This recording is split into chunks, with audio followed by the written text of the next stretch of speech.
Fora TV. The world is thinking. What happened at 9/11 is we didn't have a strategy, we didn't have bipartisan agreement, we didn't have American understanding of it, and we had instead a policy coup in this country. A coup. A policy coup. Some hard-nosed people took over the direction of American policy, and they never bothered to inform the rest of us. I went through the Pentagon 10 days after 9/11. I couldn't stay away from Mother Army. I went back there to see Don Rumsfeld. I'd worked for him as a White House fellow in the 1970s. All this is in the book.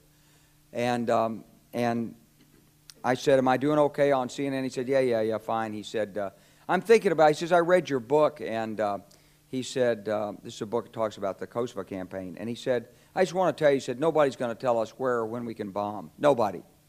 He said, I'm thinking of calling this a floating coalition. What do you think about that? I said, well, sir, thanks for reading my book. And, he said, thanks, that's all the time I've got. Really.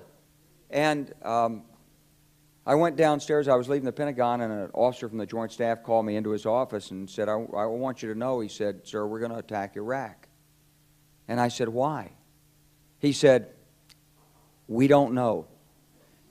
He said, I said, well, did they tie Saddam to 9/11? He said, no. He said, but I guess they don't know what to do about terrorism, and so they think, but they can attack states, and they want to look strong, and so I guess they think if they take down a state, it will intimidate the terrorists. And you know, it's like that old saying, he said, if the only tool you have is a hammer, then every problem has to be a nail. Well, I walked out of there pretty upset. And then we attacked Afghanistan. I was pretty happy about that. We should have.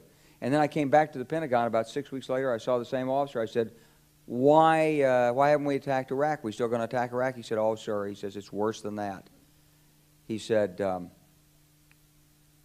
he pulled up a piece of paper off his desk. He said, I just got this memo from the Secretary of Defense's office that says we're going to attack and destroy the governments in 7 countries in 5 years.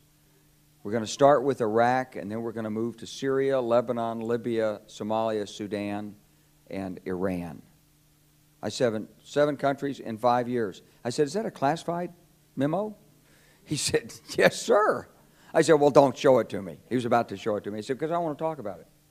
And I sat on this information for a long time, for about 6 or 8 months. I was so stunned by this, I couldn't begin to talk about it. And I couldn't believe it would really be true, but that's actually what happened. These people took control of the policy in the United States. And I realized then, it came back to me, a 1991 meeting I had with Paul Wolfowitz. You know, in 2001 he was Deputy Secretary of Defense, but in 1991 he was the Undersecretary of Defense for Policy. It's the number 3 position in the Pentagon. And I had gone to see him when I was a 1-star general. I was commanding the National Training Center. I had met him one time. He said, if you ever get to Washington, come look me up. They always say that. Well, I was there in Washington. It was a Friday afternoon. I'd visited Colin Powell. He'd given me 5 minutes of his precious time and sent me on my way, and I was bored in the Pentagon, and I thought, I'll just go, who can I see? I think I'll see Wolfowitz. So I called, and up there he was available. Scooter Libby came to the door. I met Scooter for the first time, and he brought me in, and I said to Paul, I said, and this is 1991, I said, Mr. Secretary, you must be pretty happy with the performance of the troops in Desert Storm. And he said, well, yeah, he said, but not really. He said, because the truth is we should have gotten rid of Saddam Hussein, and we didn't. And this was just after the Shia uprising in March of 91, which we had provoked, and then we kept our troops on the sidelines and didn't intervene. And he said, but one thing we did learn, he said, we learned that we can use our military in the region, in the Middle East, and the Soviets won't stop us. He said, and we've got about 5 or 10 years to clean up those old Soviet client regimes, Syria, Iran, Iraq, before the next great superpower comes on to challenge us. And it was like, you know, I'm coming out of the Mojave Desert. I've been training troops. I haven't been thinking geostrategy for some time. And suddenly a guy just sort of shoves this nugget at you. Well, you remember it. It was a pretty stunning thing. You mean the purpose of the military is to start wars and change governments. It's not to sort of deter conflict. We're going to invade countries, and you know, my mind was spinning. And I put that aside. It was like a nugget that you hold on to.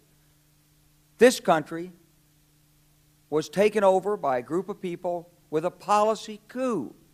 Wolfowitz and Cheney and Rumsfeld, and you could name a half dozen other collaborators from the Project for a New American Century.